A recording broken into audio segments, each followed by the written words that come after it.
It was not perfect. It certainly was not pretty at times, but the fact of the matter is the Eagles pick up another win on Thursday Night Football, now sitting at 2-0, and they have some time to correct things and get it right moving forward.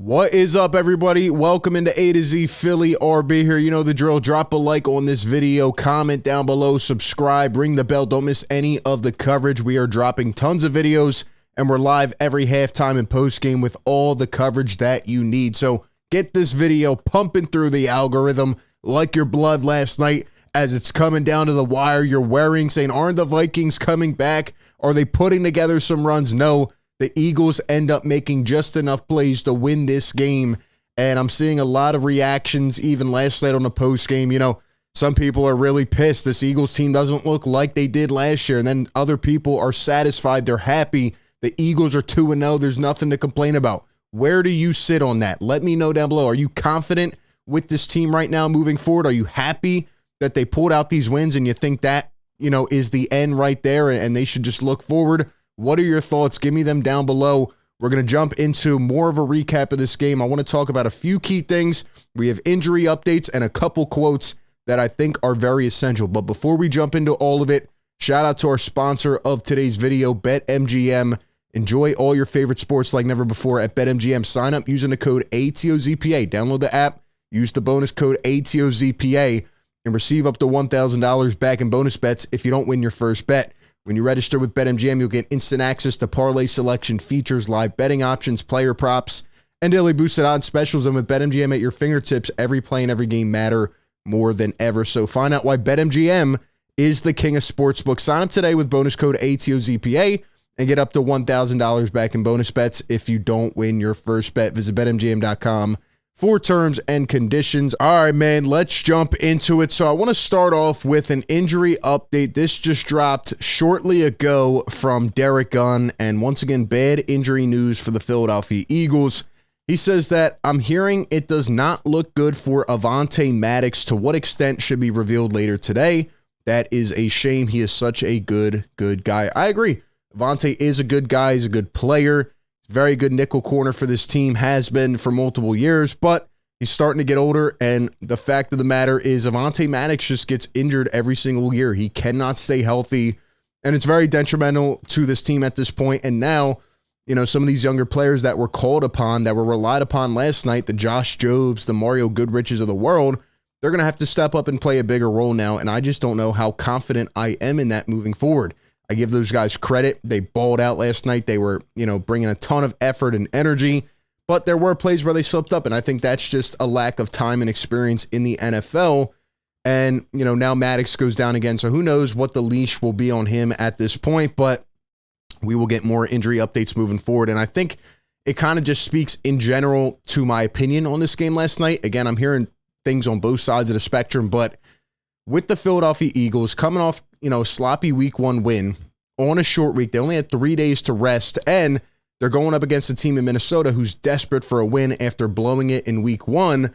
You know, the Eagles, down a lot of players, were able to muscle out this win. They made more plays than the Vikings did, and ultimately, I cannot be mad at this game. I mean, there are definitely things that need corrective action. There are things that need to be worked on, and I really hope to see they are in the next 11 days. And, you know, Brian Johnson, Sean Desai, everybody, they're both going to have to work on certain things, because this was kind of a tale of two halves. The first half was, you know, predicated on defense, and then it flipped to the offense. But, you know, they're going to have to work on things for sure. But I can't be mad given how banged up the Eagles were that they came out and got this win. And, you know, we'll dive into it more, but really the player of the game, the guy that we only need to talk about, if we're being honest, is DeAndre Swift. I mean, last night, 28 carries, 175 yards, 6.3 yards per carry, and a touchdown. He also had 3 catches, so he had over 30 touches total. And if you sat there and told me anytime this week that DeAndre Swift would have 30 touches last night, I would have looked at you like you were absolutely, you know, astronomically insane. Absolutely insane. And now I am a little bit worried, because back in Detroit, you know, he did sustain a lot of injuries. I don't know how much his body can hold up, but the fact he came out here and made a statement in his first game back in Philadelphia, he's a hometown native. St. Joe's Prep, and DeAndre Swift made a statement, man. He was the guy. He looked like a franchise back last night. It looked like a combination of prior Eagle running backs, just in everything he did. To me, it wasn't even the amount of carries. It wasn't even the amount of yards, but it was how he ran. He was so shifty. He was so elusive and just hitting the right holes and also displaying a level of patience where he kind of let the game come to him, and he just looked very comfortable. I enjoyed it. Kenny Gainwell was down, and I think DeAndre Swift made the statement last night that I am running back one. I am RB1, and, Kenny Gainwell could be a great complimentary back. What do you think they should do moving forward? I think Swift should be at least good for about 12 carries a game, 12 touches. I think Gainwell should be good for about 8 to 10. I think that's how you use it moving forward. But DeAndre Swift has to be the top back on this team. We'll see if they do it moving forward. He was incredible. He had the most rushing yards in a game by an Eagle since Shady McCoy back in 2013. That was the snow game against Detroit, I believe, where he had 217 yards. And Ruben Frank with a cool little nugget here on Twitter. He says, this probably only interests me, but Swift's 175 are the most by an Eagle who wasn't drafted by the Eagles since Timmy Brown, a Packers 29th round pick in 1959, who ran for 180 in 1965. So they like to go with the guys that, they brought in themselves, that they drafted homegrown. But man, DeAndre Swift, the Eagles traded a 4th round pick to get him on draft day, and it is already paying dividends. You look at Jalen Hurts in this game, he was 18 for 23. 193 yards, touchdown, interception. He was not that good. And I think it was attributed to really just a couple things. One, he still doesn't look that comfortable. I think that is a combination of bad O-line pass protection in the first quarter and, just bad decision making, right? He threw an interception in a double coverage. There was no reason to throw that football. And Jalen's going to have to pick up on a lot of things. He doesn't look sharp right now. Maybe that's a product of rust. But when I look at Jalen Hurts, another thing that's really bothering me is he doesn't seem to have the timing down or the awareness when it comes to pressure against him. Now, last night, Jalen Hurts actually, if you look at the numbers, was very good against the blitz. Jeff Kerr puts this on Twitter, 8 of 11, 153 yards, a touchdown, 145 rating. But how about the ones he didn't throw, right? Like, he continues to move up in the pocket and he allows it to collapse on him. Some of these guys are getting around the edge. And Jalen Hurts just, he doesn't seem to have that intangible like he did last year, where he's just going to do a quick spin, a quick rollout, and he's going to go run for 20 yards, So I'm just not seeing that right now. And at other times, I feel like he's leaving the pocket too early. Sometimes I think he's staying in there too long. I just think he needs to pick up and get that chemistry down with his receivers. Maybe that is also attributed to having to run better routes, and maybe Brian Johnson needs to do a better job at game planning. But Hurts took 4 sacks last night. I just think he needs to be sharper, and he's going to have to be better when the Eagles play better teams. But I think he got more comfortable as the game went on. And again, Hurts made enough plays to win. And early in the game, he had an underthrow to Devontae Smith, a 54-yard completion. That probably would have been a touchdown if he let him. But what did he do? He picked up on that. He made up for it later in the game when he hits Devontae Smith for a 63-yard bomb, leads him perfectly, one-on-one touchdown. So Jalen got better as the game went on. I think the O-line got better. And I think really what opened up everything, even Brian Johnson, and I'll give Brian Johnson credit, but everything was opened up by DeAndre Swift and his monster game. Nobody expected it. He was the spark plug. It was the DeAndre Swift game. And I give Brian Johnson credit because, he had a putrid first half again. He's going to have to correct things and, be able to get his guys more in a rhythm. Jalen Hurts, get A.J. Brown going earlier. We'll talk about him in a second. Right, he's Dallas Goedert. They tried to get him going early, only had 6 catches, 22 yards. They have to get these guys more in a rhythm early, and that is on Brian Johnson. But I will give Brian Johnson a lot of credit because at the end of the day, one thing we talked about last year a lot with Shane Steichen is, he really relied on what was working in that matchup. If it's working, right, if they can't stop it, why change anything up? And the Eagles ended up running the ball last night. Total offense, they had 430 yards, but total rushing attack, 259 yards. So more than half of that attributed to running, and they ran the ball 48 times compared to throwing it 23. They ran it more than double the amount of times that they threw it, and it was working, and Brian Johnson did not get away from it. And for that, I give him a lot of credit. That is a great adjustment.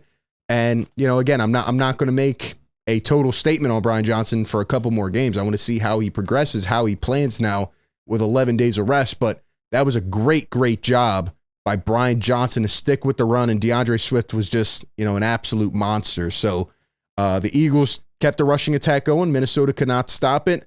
And on the other side of the ball, I thought Sean Desai had a really good coach first half. I thought later on, injuries started to get to them. They started to, allow the Vikings to do a lot of things pre-snap and open up field. But I will say when it came down to it, I'm really not that mad at the Eagles defense. I thought they made tackles in the open field.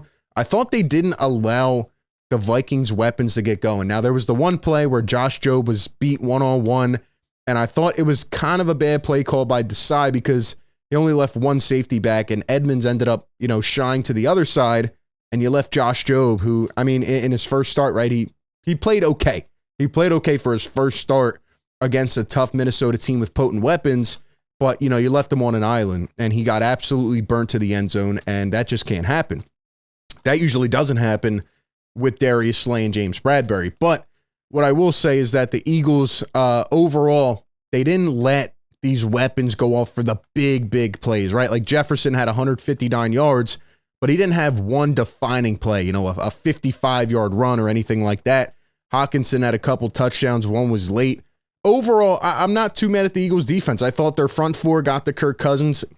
Kirk's always going to put up the numbers, but he doesn't make enough plays to win the game. The front four for the Eagles got to him. They hit him a couple times.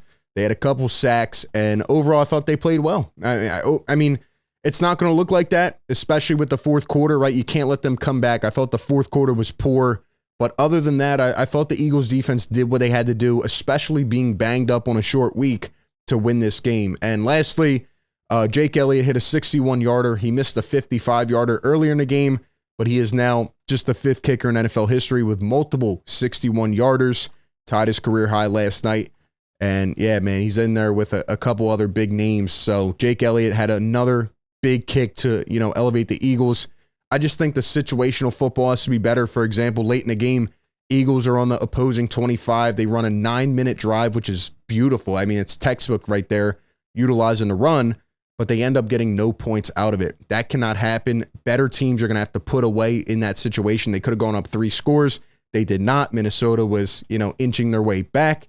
So the Eagles are going to have to figure out, how to lay the hammer down and how to finish these games earlier when they have the opportunity. But overall, you're 2-0, and that's a lot better than being 1-1 or 0-2.